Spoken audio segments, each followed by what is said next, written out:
Good morning and welcome to my channel knowledge cattle once again. दोस्तों, आज का जो एपिसोड है यानी कि आज का जो हमारा टॉपिक रहने वाला है वो है बहुत इंपॉर्टेंट। क्यों? क्योंकि कई बार हम इस टॉपिक पर मात खा जाते हैं, यानी कि कई क्वेश्चंस ऐसे होते हैं जो बहुत इजी लगते हैं देखने में, लेकिन हम उनको बनाते हुए काफी गलती कर देते हैं। और टॉपिक का नाम है वेन डायग्राम्स। नहीं, अगर आप सोच रहे हैं कि हम स्लॉग्स की बात कर रहे हैं तो ना बिल्कुल भी नहीं, हम स्लॉग्स की बात नहीं कर रहे हैं। हाँ, लेकिन यहां पर वेन डायग्राम्स यानी कि वेन चित्रों का यूज करना पड़ेगा हमें, क्योंकि ये यूज होता है यहाँ पर इसका इस्तेमाल किया जाता है। लेकिन ये कौन से क्वेश्चंस है, किन क्वेश्चंस की हम बात कर रहे हैं, उसको देखेंगे आज। तो चलिए, बोर्ड पर दिख रहा होगा आपको पहला क्वेश्चन देखिए, आराम से इसको देखिए और इसमें क्या करना है ये भी मैं आपको बता देती हूं। क्या लिखा है? Man, garden, worker. क्या लिखा है? मैन यानी मनुष्य, गार्डन है ना यानी कि बगीचा, और वर्कर। अब यानी कि इन तीनों में क्या रिलेशन है वो आपको बताना है। आपने देखा होगा इस तरह के क्वेश्चंस आते हैं कि 3 चीजें दे देते हैं या 4 चीजें दे देते हैं, कितनी भी दे सकते हैं। नॉर्मली आपको 3 चीजें देखने को मिलती है साधारण तरीके से, और एग्जामिनर आपको पूछता है कि नीचे 4 या 5 विकल्प आपको देता है। अगर आप एसएससी वगैरह का एग्जाम दे रहे हैं, रेलवे का एग्जाम दे रहे हैं, तो आपके पास 4 विकल्प आते हैं और एग्जामिनर आपसे पूछता है कि इन तीनों का कौन सा वेन डायग्राम या कौन सा वेन चित्र है जो इन तीनों का रिलेशन एक्सप्लेन कर रहा है। ठीक है, तो यहां पर पहले तो आपको मानना है कि एक गोला यानी एक जो सर्कल है वो है वर्कर का, एक है आपका मनुष्य यानी मैन वगैरह का, और एक है आपका किसका? गार्डन का। अब आपको इसका रिलेशन बताना है। तो समस्या ये होती है कि मैम हमें ये नहीं पता चलता किस तरीके से हम आंसर्स देते हैं। तो आइए यही आज चिंता हम आपकी करेंगे खत्म। तो देखिए कौन सा इसका आंसर होने वाला है। यहां पर मैं लिख देती हूं क्वेश्चन, यहां पर मैं डायग्राम बना रही हूं। आपने देखा है क्या लिखा है? मैन, गार्डन और वर्कर। तो पहला ऑप्शन है आपका कि 3 सर्कल अलग अलग, पहला ऑप्शन। दूसरा ऑप्शन है ये ऐसे ओवरलैप कर रहे होंगे या ऐसे कनेक्टेड होंगे। तीसरा ऑप्शन है आपका ये सर्कल, ठीक है, और चौथा ऑप्शन है आपका ये वाला। ठीक है, अब कैसे एलिमिनेट करते हैं ये भी समझिएगा। एलिमिनेशन मैंने पहले ही कहा है, आधे क्वेश्चन तो एलिमिनेशन से ही हो जाते हैं। क्या करना है देखो, उसने बोला है मैन, ठीक है, मैन, वर्कर, गार्डन। अब एक बात बताओ बच्चे, गार्डन, वर्कर और मैन में एक चीज तो क्लियर है। क्या? ये क्या है? लिविंग। ये क्या है? लिविंग। वर्कर यानी मजदूर और मैन इन्हीं में से कोई होंगे। और एक चीज आपको दी है नॉन लिविंग यानी कि गार्डन, बगीचा।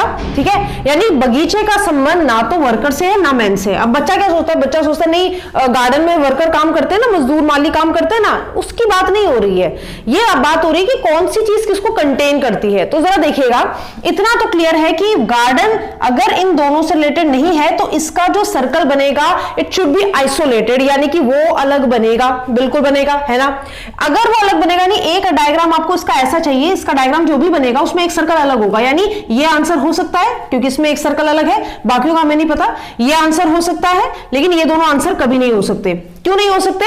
क्योंकि बच्चे यहां पर कोई भी ऐसा सर्कल नहीं है जो बिल्कुल अलग हो, यानी कि हर एक सर्कल एक दूसरे से कहीं ना कहीं कनेक्ट हो रहा है, इसलिए एलिमिनेट कर दिया। एलिमिनेशन बहुत जरूरी है। ठीक है, अब यानी इन दोनों में से एक आंसर होगा इसका। ठीक है, अब आप खुद सोचिए, मैन और वर्कर में क्या कोई रिलेशन है? बिल्कुल है। मैन ही तो वर्कर होते हैं, है ना, यानी कि उसमें फीमेल्स भी आ जाती है और उसमें मेल्स भी आ जाते हैं, यानी कुछ मैन वर्कर होंगे, कुछ फीमेल्स वर्कर होंगी। ठीक है, कुछ चाइल्ड भी वर्कर होते हैं आजकल, है ना, चाइल्ड लेबर आपने सुना होगा। इसका मतलब जब ये कह रहा मैन वर्कर, तो इसका मतलब इन दोनों में ओवरलैपिंग हो सकती है, सारी हो ये जरूरी नहीं। तो आंसर क्या होगा आपका? आंसर होगा ऑप्शन नंबर, क्या है ऑप्शन नंबर डी ऑप्शन आपका जो है वो क्या होगा? आपका आंसर होगा। ठीक है, समझ में आई होगी बात। बहुत इजी क्वेश्चन था ये उठाया हमने। ठीक है, धीरे धीरे हम लेवल बढ़ाएंगे।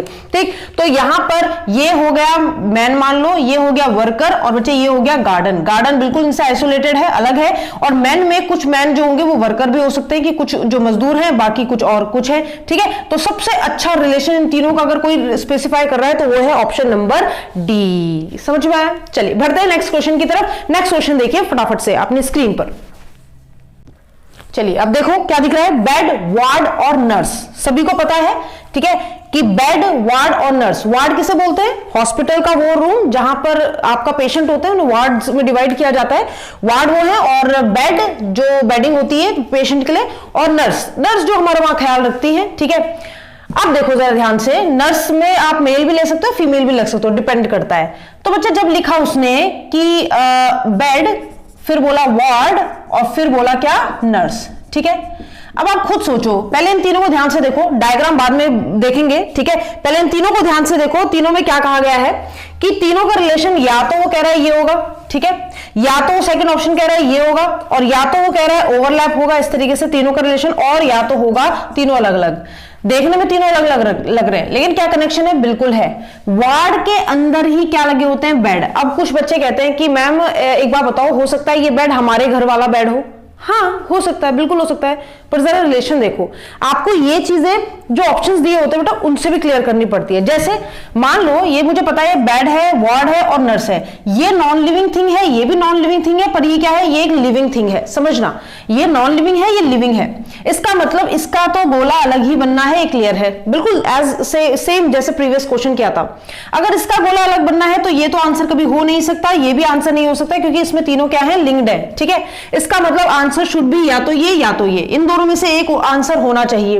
अगर मैं इसके साथ जाती हूं तो ये कह रहा है कि बेड भी अलग, वार्ड भी अलग और नर्स भी अलग, लेकिन यहां पर जो बेडिंग वगैरह का जो आंसर है, अब आप ये तो नहीं बोल सकते नहीं बेड है और कोई भी बेड वार्ड के अंदर नहीं रहता, और ये है नर्स, तो वार्ड के अंदर सिर्फ पेशेंट रहता है और उसके लिए बेड नहीं लगाते, क्या बिस्तर क्या कहां से लाएगा वो, है ना। तो वो जो बेड्स हैं वो किसके अंदर आना चाहिए? वार्ड के अंदर। तो ये दिए हुए ऑप्शन में सबसे बेस्ट ऑप्शन है ये वाला।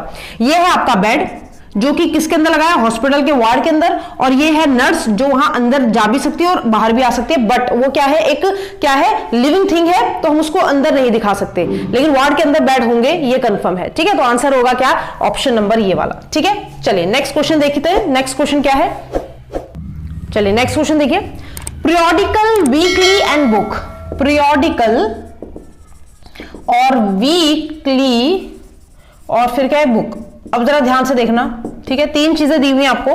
पहला ऑप्शन आपको ये दिया है, दूसरा ऑप्शन आपको अलग अलग दिए हैं, तीसरा ऑप्शन आपको दिया है दो सर्कल एक के अंदर, और चौथा दिया है इनमें इंटरकनेक्शन, ठीक है। चलो देखो, पीरियोडिकल, वीकली और बुक।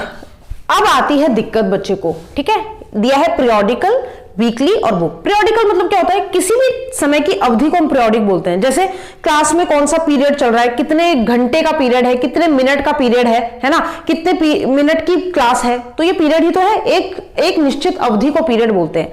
तो ठीक है, वीकली मतलब, वीकली सबको पता है, वीकली मतलब होता है सप्ताह में, और सप्ताह में कितने दिन होते हैं? 7 दिन होते हैं, यानी ये भी एक पीरियड ही तो है, टाइम पीरियड ही है। और फिर क्या है? बुक। बुक मतलब ही नहीं है इसका दूर दूर तक इससे कोई सेंस ही नहीं बन रहा है, ये कोई अवधि नहीं बताती। किताब में कंटेंट होता है जो हमें इंफॉर्मेशन देता है, ठीक है। अच्छा, तो इसका मतलब ये है कि इन दोनों का क्या रिलेशन बन सकता है? बिल्कुल, ये भी अवधि को डिराइव कर रहा है, ये भी अवधि को एक्सप्लेन कर रहा है, दोनों टाइम ड्यूरेशन बता रहे हैं, चाहे फिर वो घंटों में हो, चाहे वो मिनट में हो, चाहे फिर वो हो डेज में या फिर हो ईयर्स में, तो एक पीरियड बता रहा है वो, ठीक है। वो 5 साल का पीरियड भी हो सकता है, 8 साल का पीरियड भी हो सकता है, 2 घंटे का टाइम भी हो सकता है, 6 मिनट का टाइम भी हो सकता है। वीकली तो पता है 7 दिन का जो है टाइम पीरियड, उसे वीक बोलते हैं। लेकिन अब बात करते हैं बुक्स की। बुक्स में क्या है? बुक्स की बात करें तो बुक्स तो इन दोनों से तो बिल्कुल अलग है, इनका हमें नहीं पता रिलेशन है कि नहीं, लेकिन बुक अलग है। अगर बुक अलग है तो यानी कि इसका जो आंसर होने वाला है वो या तो होगा ये वाला ऑप्शन फर्स्ट, या तो होगा सेकंड ऑप्शन।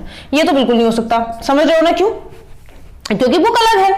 अब इन दोनों में मुझे एक सुटेबल छांटना है जो इनको स्पेसिफाई कर पाए, तो कौन सा होगा आंसर? आंसर होगा ये वाला, है ना, है ना। हाँ, क्यों ये वाला क्यों होगा? क्योंकि मैम जो भी वीक है, वीक तो हमें पता है कंफर्म है कि 7 दिन है, और ये 7 दिन एक पीरियड ही तो है, यानी ये जो अंदर मैंने गोला बनाया है ये वाला, ये बता रहा है किसको? वीक को, और ये जो बाहर वाला गोला है बता रहा है पीरियोडिक को, और जो अलग से गोला बना है वो किसको बता रहा है बेटा? बुक को बता रहा है। अब कुछ बच्चे कहेंगे मैम ऐसा क्यों, आपने वीक ही क्यों लिया पीरियड के अंदर, आपने पीरियड वीक के अंदर क्यों नहीं लिया? देखिए ध्यान से, पीरियोडिकल जब उसने बोला पीरियोडिकली, तो मुझे ये नहीं पता था कितने दिन का है ये, यानी कि ये घंटों का है या दिन का है, हमें नहीं पता। बट वीकली जब उसने बोला तो मुझे इतना क्लियर है कि वीकली में 7 दिन आएंगे, यानी कि वो 7 दिन एक पीरियड है, ये कंफर्म है। लेकिन अगर मैं पीरियड को वीक के अंदर ले लेती तो हो सकता है पीरियड वो 2 घंटे की बात कर रहा हो, तो 2 घंटे जो है वो एक सप्ताह के अंदर आएंगे, ऐसा क्लियर नहीं है। 2 घंटे ऑब्वियसली 7 एक सप्ताह में 2 घंटे तो होंगे ही होंगे, लेकिन बेटा हो सकता है पीरियड 6 साल का हो, तो क्या 6 साल वीक के अंदर आ जाएंगे? एक वीक के अंदर वीकली के अंदर आ जाएंगे? नहीं आएंगे, इसका मतलब वीकली, जो वीकली है यानी 7 दिन जो निश्चित है वो अंदर होगा, ये बाहर होगा और ये यहाँ। अब एक चीज और बता दूं, बच्चे सोचते हैं कि हमें ये भी लिखना है मैम कि डब्ल्यू अंदर है, वीक अंदर है, पीरियड नहीं, आपको क्लियर करना है। मैं यहाँ पे एक्सप्लेन कर रही हूँ इसलिए आपको बता रही हूँ। तो ये आपका होगा, it should be weekly and this should be periodically, and ये जो आइसोलेटेड है ये होगा बुक, ठीक है। अगर फिर भी आपको दिक्कत आती है तो प्लीज कमेंट बॉक्स का इस्तेमाल कीजिए और मुझे बताइए कि मैम इसमें हमें ये समस्या है, ठीक है। नेक्स्ट क्वेश्चन देखते हैं। नेक्स्ट क्वेश्चन देखिए अब, चलिए नेक्स्ट क्वेश्चन दिख रहा होगा, क्या है, प्रोटॉन, एटम, इलेक्ट्रॉन। बहुत गहरा नाता है इन चीजों का, केमिस्ट्री जिसने पढ़ी होगी उसको तो पता होगा, उसने आंसर कर भी लिया होगा। ऑप्शंस आपके सामने हैं, फर्स्ट, सेकंड, थर्ड, फोर्थ, ठीक है। प्रोटॉन पी से डिनोट करते हैं, एटम है, ठीक है, कोई भी जो मैटर है वो हमेशा है, कोई भी मॉलिक्यूल है उसके अंदर एटम जरूर होंगे। और ये क्या है, इलेक्ट्रॉन, ठीक है। इलेक्ट्रॉन नेगेटिवली चार्ज पार्टिकल होता है, ये पॉजिटिवली चार्ज पार्टिकल होता है, ठीक है। तो वो कह रहा है कि एटम, इलेक्ट्रॉन और प्रोटॉन में क्या फर्क है। अब ये इस चीज का ध्यान रखना बेटा, इसका नॉलेज होना जरूरी है, यानी थोड़ा केमिस्ट्री आपको आनी चाहिए, ठीक है। और बहुत बेसिक सी चीज है, बहुत बेसिक सी चीज, जिसको इसका मतलब नहीं पता होगा। लोग सोचेंगे इसका हिंदी में मतलब बताओ, भाई हिंदी में भी यही है क्या, इनके नाम यही है, अणु बोलते हैं शायद इसको, इतना मुझे पता है, बाकी हिंदी में भी वही नाम है, ठीक है, उसके अलग नाम नहीं है। तो इन जो टर्म्स है उससे आपको फैमिलियर होना बहुत जरूरी है। तो देखो मैं आपको इसका आंसर बता देती हूँ, इलेक्ट्रॉन और प्रोटॉन किसके अंदर पाए जाते हैं, एटम के अंदर पाए जाते हैं। यानी कि कोई भी एटम जो होता है उसके अंदर प्रोटॉन्स भी होते हैं और इलेक्ट्रॉन्स भी होते हैं। जितने प्रोटॉन होंगे उतने ही जितने प्रोटॉन होंगे उतने इलेक्ट्रॉन्स होते हैं, ठीक है। तो यहां पर मैं देखूं, यानी एटम के अंदर ये दोनों चीज आनी चाहिए, पर क्या इन दोनों चीज का रिलेशन है। अब अगर एटम के अंदर दो चीज आनी चाहिए तो एक तो ये भी डायग्राम है, एटम के अंदर दो चीज आ रही है, ये भी एक डायग्राम है, एटम के अंदर दो चीज आ रही है, और ये भी एक डायग्राम है कि एटम के अंदर दो चीज आ रही है। मान लो ये बाहर वाला सर्कल एटम है, बट द थिंग इज आपको पता होना चाहिए कि प्रोटॉन और इलेक्ट्रॉन में क्या जो रिलेशन है। प्रोटॉन और इलेक्ट्रॉन एक ही नहीं होता, प्रोटॉन इज समथिंग अलग और इलेक्ट्रॉन इज समथिंग अलग। क्यों डिफरेंट, क्यों, क्योंकि electron is negatively charge particles and proton is positively charge particle. तो वो कभी भी एक तो हो नहीं सकते। हाँ, उनकी संख्याएं एक जरूर होती है कि जितने इलेक्ट्रॉन है उतने ही प्रोटॉन होंगे, ठीक है, इतना ध्यान रखना।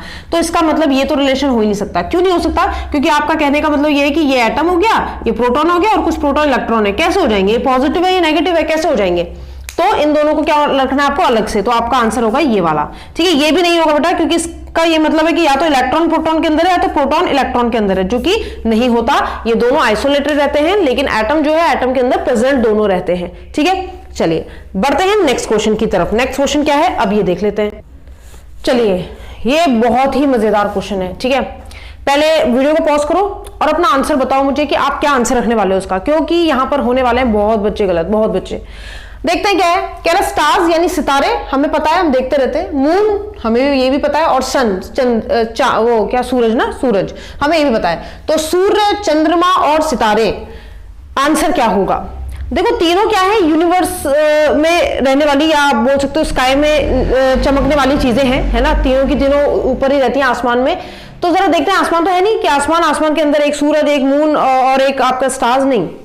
तो जरा देखते हैं स्टार्स, मून और सन, क्या इनका आपस में कोई रिलेशन है। सोचो जरा ध्यान से।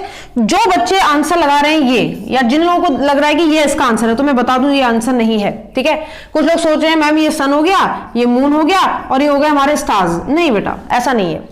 लेकिन हमने तो देखा है ना, सूरज और फिर तारे होते हैं वो रात को आते हैं, और चांद अपना अलग से रात को आ रहा होता है। तो तीनों चीजें अलग ही तो है मैम, एक चीज के अंदर होती है, मतलब आसमान या यूनिवर्स बोल दो आप, या जो भी है उसके अंदर रहती है, पर तीनों चीजें हैं। लेकिन अगर आपने थोड़ी सी ज्योग्राफी अच्छे रंग से पढ़ी है तो आपको पता होगा कि सूर्य का संबंध सितारों से होता है। क्या संबंध होता है, संबंध ये होता है कि जो सूर्य है ना, सूर्य यानी कि सूरज, वो खुद एक क्या है बच्चे, स्टार है। और मून जो है वो एक सैटेलाइट है, मून अर्थ की सैटेलाइट है, याद रखना, ठीक है। और ये जो सैटेलाइट हम भेजते हैं ये कैसी artificial satellite which is discovered और विच इज मेड बाय क्या, साइंटिस्ट। ये जो आर्टिफिशियल सैटेलाइट होती है ये साइंटिस्ट बनाते हैं ऊपर जाने के लिए, स्टडी करने के लिए, है ना। लेकिन बेटा ये जो मून है ये नेचुरल सैटेलाइट है, किसकी, अर्थ की, यानी पृथ्वी की। तो हर ग्रह की, कई ग्रह ऐसे हैं जिनके खुद की सैटेलाइट्स होती हैं, ठीक है, खुद के मून होते हैं। तो यहां पर अगर बात करें तो सन जो है वो स्टार है, ठीक है। अगर सन स्टार है तो सन स्टार के अंदर आना चाहिए, यानी कि सन जो है एक गोला जो होगा इसका वो इस गोले के अंदर आएगा, यानी कि आंसर ये तो होने से रहा।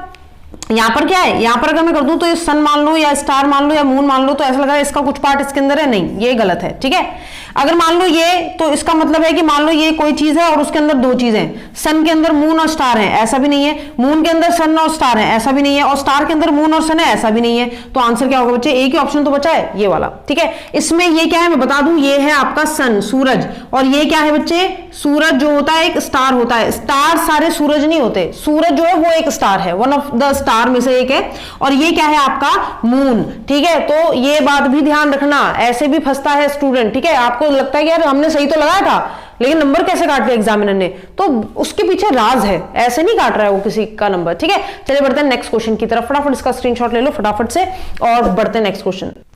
चलिए देखिए जरा, मान जाऊंगी ये क्वेश्चन करो जरा। ठीक है, ब्लड रिलेशन पढ़ा है ना, मैंने बताया ब्लड रिलेशन। जिसने नहीं पढ़ा तो प्लीज प्लेलिस्ट में जाइए, ब्लड रिलेशन की सीरीज देखिए और उसका पहला एपिसोड जरूर देखिएगा, क्योंकि पहले एपिसोड में मैंने बताया कि ये शब्द क्या क्या होते हैं, पता होना जरूरी है। तो होता क्या है, मैंने हिंदी में लिखवाया है, वैसे तो मेल्स नर सब जानते हैं, इतना वो नहीं है। कजिन्स ममेरे, चचेरे, भाई और बहन दोनों के लिए बोला जाता है। कुछ लोग मुझसे बोलते हैं कि कजन तो लड़के ही होते हैं, ऐसा नहीं है। ठीक है, मैं किसी की कजन होंगी, लड़की हूं, किसी की तो कजन होंगी, कोई लड़का है वो किसी का मेरा चचेरा भाई होगा तो वो उसका कजन होगा। तो कजन्स जो होता है वो यूज होता है लड़कों के लिए भी और लड़कियों के लिए भी। ठीक है, सिबलिंग्स अलग होते हैं, सिबलिंग्स सगे भाई बहन होते हैं। नेफ्यू का मतलब होता है भांजे और भतीजे, वो लड़के के लिए यूज होता है, लेकिन भांजा हो चाहे भतीजा हो, भाई का बेटा, बहन की बेटी, ये सब क्या होते हैं, नेफ्यूज होते हैं। सॉरी, बेटा, बहन का बेटा या भाई का बेटा, ये हो गया नेफ्यूज, भांजा भतीजा। तो अब बात करते हैं इनमें क्या रिलेशन। देखो भाई, ये मेल जो होते हैं, भांजा भतीजा तो होंगे, वो जो मेल्स होंगे इनका रिलेशन बिल्कुल होगा, मेल्स ही तो होंगे, भांजा भतीजा और किसको बनाओगे, फीमेल्स को तो बना नहीं सकते। कजन जरूरी नहीं सारे हो, या लाइक मतलब मान लो मैं हूं और जरूरी नहीं कि मैं किसी की कजन हुई, है ना, हो सकता है मेरे चचेरे भाई बहन कोई हो ही ना, है ना, मैं सिर्फ अपने घर में एक लौती बेटी हूं और हमारे कोई रिश्तेदारी ना हो, ऐसा भी तो हो सकता है ना। तो बिल्कुल ऐसा हो सकता है। तो जरा देखते हैं क्या रिलेशन बैठेगा, यानी इन तीनों का आपस में कोई ना कोई संबंध तो है, और अगर तीनों का संबंध है तो आइसोलेटेड तो कोई हो ही नहीं सकता। आइसोलेटेड का मतलब ऐसा तो डायग्राम बन ही नहीं सकता, क्यों, क्योंकि तीनों एक दूसरे से रिलेटेड हैं। ठीक है, क्योंकि ये कजन्स में भी लड़के हो सकते हैं, मेल हो सकते हैं। कजन जो होंगे वो आप किसी के नेफ्यू हो सकते हैं, भांजे भतीजे भी हो सकते हैं। जो भांजे भतीजे हैं वो लड़के तो होंगे ही होंगे, है ना। तो इस तरीके का रिलेशन है, तो फिर आइसोलेटेड तो लेना ही नहीं। बचे क्या, बचे हमारे पास ये तीन डायग्राम। ठीक है, अगर इन तीन डायग्राम में सबसे इजी वाला डायग्राम देखो, अगर मान लो मैंने कहा ये मेल है, ये कजन है और ये नेफ्यू है, तो इसका मतलब है कि कुछ जो मेल है वो कजन है किसी के, चलो मान लिया, बात सही भी है। और यहां पर कुछ कजन जो है वो क्या है, नेफ्यू है। तो बेटा जो नेफ्यू है ये मेल्स के अंदर नहीं होने चाहिए थे, नेफ्यू तो सारे मेल्स ही होंगे ना, भांजा या भतीजा लड़के ही होंगे, लड़कियां थोड़ी ना बन सकती कभी भी भांजा भतीजा, तो ये तो आंसर होगा नहीं। बात करते हैं इसकी, इसमें क्या है, इसमें है कि एक कैटेगरी दूसरी कैटेगरी के अंदर है और दूसरी कैटेगरी तीसरी कैटेगरी के अंदर है। तो ऐसा तो नहीं कह सकती मैं कि सारे मेल्स हैं जो कजन है और सारे कजन नेफ्यू है, नहीं, सारे मेल्स कजन हो जरूरी थोड़ा ना। हो सकता है मेरे फादर है तो उनका कोई मेरा चचेरा भाई बहन ना हो, तो वो किसी के कजन कैसे हुए, है ना। तो ये भी क्या होगा, गलत। आंसर क्या होगा, एक ही ऑप्शन बचा है ये। क्यों होगा ये आंसर, मैं आपको क्लियर कर देती हूं। देखो बेटा, जितने भी नेफ्यू हैं, भांजे भतीजे, वो लड़के तो होंगे ही होंगे, उसमें कोई शक नहीं है। ठीक है, तो जो नेफ्यू है वो सारे क्या है, मेल्स हैं। समझ पा रहे हो मेरी बात को, यानी ये डायग्राम तो बनना ही बनना था। ठीक, अब बात करते हैं कजन की। कजन में सारे ऐसे तो नहीं कर सकती, कजन अगर सारे कजन मेल ही होते तो फिर लड़कियां कजन नहीं होंगी किसी की, लड़कियां भी हो सकती है, इसलिए कजन को सारा अंदर नहीं रख सकते थे। कजन में कुछ मेल भी होंगे, बिल्कुल। अब बच्चे सोचते हैं तो ऐसे कर देते मैम, ये कजन और ये कुछ मेल और कुछ फीमेल, लेकिन बच्चे कजन का रिलेशन इन नेफ्यू से भी है। जो भांजा भतीजा है क्या वो किसी का कजन नहीं हो सकता, दोनों चीजें भी तो हो सकता है।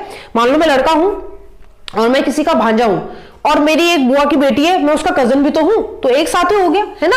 तो इसलिए इनमें से कुछ नेफ्यू ऐसे भी हो सकते हैं जो क्या होंगे, कजन होंगे। सारे होंगे इसकी गारंटी नहीं है, लेकिन कुछ तो होंगे। इसलिए मेरा सबसे जो स्टैंडर्ड डायग्राम, या आप बोल सकते हो कि जो सबसे सटीक इसका आंसर होना चाहिए वो ये होना चाहिए, ऑप्शन नंबर सेकंड। समझ पा रहे हो बात को, ठीक है। तो इस तरीके से आप चूज करते हो। पहले आपको करना है एलिमिनेशन, एलिमिनेशन करने के बाद जितने ऑप्शन बचे हैं उन्हें ध्यान से देखना है, क्या क्या रिलेशन बन सकता है, उसके अंदर प्रिडिक्ट करके चलो कि अच्छा अगर मैं इसको इसके अंदर रखूंगा, इसको इसके बाहर रखूंगा तो कैसे रिलेशन बन सकता है। ठीक है, बढ़ते हैं नेक्स्ट क्वेश्चन की तरफ। नेक्स्ट क्वेश्चन देखिए अब क्या है। चलिए, ये रहा आज का लास्ट क्वेश्चन, जरा देख लेते हैं क्या है। Painter scholar table, painters, scholars और क्या है टेबल। अब जो बच्चे ये नहीं समझ पा रहे कि पेंटर तो मैम समझ में आ गया जो पेंट करता है, टेबल भी समझ में आ गया मेज है, स्कॉलर्स क्या होता है? स्कॉलर्स बोला जाता है विद्वान को, बोलते हैं ना स्कॉलरशिप मिल गई, विद्वानों को मिलती है ना स्कॉलरशिप, आजकल तो खैर सबको ही मिल रही है according to their financial status वगैरह, है ना, मिल जाती है। तो जरा देखिए स्कॉलर मतलब है विद्वान, विद्वान वो किसी भी चीज में हो सकता है, ठीक है। अब जरा देखो इनमें रिलेशन है, ये तो अगर मैं बात करूं इसकी तो ये क्या है, एक नॉन लिविंग थिंग है, ये लिविंग है, ये लिविंग है, ठीक है। विद्वान कौन होगा? जो इंसान होगा वही होगा, पेंटर कौन होगा? जो इंसान होगा वही होगा, ये लिविंग है दोनों। ये क्या है? नॉन लिविंग है, यानी कि आपको टेबल जो है वो करना है आइसोलेटेड, और अगर आप टेबल को आइसोलेटेड करोगे यानी एक डायग्राम तो ऐसा होना चाहिए जो आइसोलेटेड हो, तो ये भी हो सकता है आंसर या ये भी हो सकता है। अब बात आती है, कुछ स्टूडेंट कहते हैं मैम टेबल, पेंटर जो है वो टेबल को पेंट करता है तो टेबल को पेंट के अंदर रख दो, पेंटर के अंदर रख दो, दोनों काम फर्क है, ठीक है। पेंटर के अंदर, मैं मान लो एक पेंटर हूं, मैं पेंट का काम करती हूं, मैं अपने अंदर टेबल रखूंगी? नहीं, मैं टेबल में वर्क कर रही हूं, टेबल में पेंट कर रही हूं, वो चीज अलग है, ठीक है। तो टेबल एक टेंजिबल थिंग है, टेबल एक लिविंग थिंग नहीं है, एक नॉन लिविंग थिंग है, ठीक है। तो चलो देखते हैं, यानी कि पेंटर स्कॉलर में रिलेशन हो ना हो लेकिन टेबल तो अलग ही होगा, तो यानी इनमें से कोई आंसर है, यानी कि ये और ये तो पहले ही गए। बात करते हैं इनमें क्या हो सकता है। अगर मैं बोलूं ये पेंटर है, स्कॉलर है और ये टेबल है, यानी जो पेंटर है वो विद्वान नहीं है, ये तो कहना का मतलब है, और जो आपके स्कॉलर्स है और उनका टेबल से रिलेशन नहीं है। ध्यान रहे जो बच्चे इसको स्लॉग से कनेक्ट कर रहे हैं तो स्लॉग्स नहीं है, ये न्याय नियमन से कनेक्ट मत कीजिएगा वरना परेशान हो जाओगे। उसके हिसाब से तो ये होगा कि इसका इससे कोई रिलेशन नहीं है या ये इसके अंदर नहीं आ सकता, जो भी है, ठीक है। तो उससे कनेक्ट मत करना, आप सिंपल देखिए जो चीज अलग है मतलब उसका उससे कोई रिलेशन नहीं है, ये बताना चाह रहा है। तो भाई अगर मैं बात करूं इसकी तो ये डायग्राम भी नहीं होगा, आंसर क्या होगा? आंसर होगा ये वाला। क्यों? इसमें ये है पेंटर्स, उन पेंटर्स में कुछ पेंटर्स ऐसे हैं विद्वान है, विद्वान मतलब अपने काम में विद्वान है या किसी भी चीज में विद्वान है, तो कुछ पेंटर ऐसे हो सकते हैं जो साथ साथ पेंटिंग भी करते हो, पेंटर्स भी हो और साथ साथ क्या हो, विद्वान भी हो, ठीक है। और सारे हो ऐसा जरूरी नहीं है। और ये तो क्या है, टेबल, ये टेबल तो आइसोलेटेड रहेगा ही। आशा है आपको समझ में आया होगा कि क्या मैंने समझाने की कोशिश की है, किस तरीके से हम लॉजिक्स लगाते हैं चीजों पर। कुछ भी आ सकता है, कुछ भी आ सकता है, ठीक है। कई बार एग्जामिनर ऐसे ऐसे क्वेश्चन देता है कि हमें सोचने पर मजबूर कर देता है कि भाई आपको इस पर सोचना पड़ेगा कैसे आप ये बना, ठीक है। तो चलिए मुझे आशा है आप लोगों के कुछ डाउट्स जरूर क्लियर होंगे और इसका आएगा सेकंड पार्ट भी आपको बहुत जल्दी देखने को मिलेगा इसका, जिसमें हम और क्वेश्चंस पर बात करेंगे। तब तक के लिए अगर आपकी कोई भी क्वेरी है तो प्लीज कमेंट में जरूर बताइएगा कि मैम इस क्वेश्चन में क्या लॉजिक लग रहा है, ठीक है, ताकि मैं उस पर आपको वीडियो बना सकूं या फिर आपका डाउट कर सकूं क्लियर। और प्लीज मुझे इंस्टा पे जाके फॉलो कीजिए और टेलीग्राम ग्रुप का लिंक भी नीचे दिया है जहां हम पीडीएफ्स को क्या करते हैं, शेयर करते हैं, ठीक है। तो चलिए अगले एपिसोड में मिलेंगे, इसी वादे के साथ लेते हैं आपसे विदा।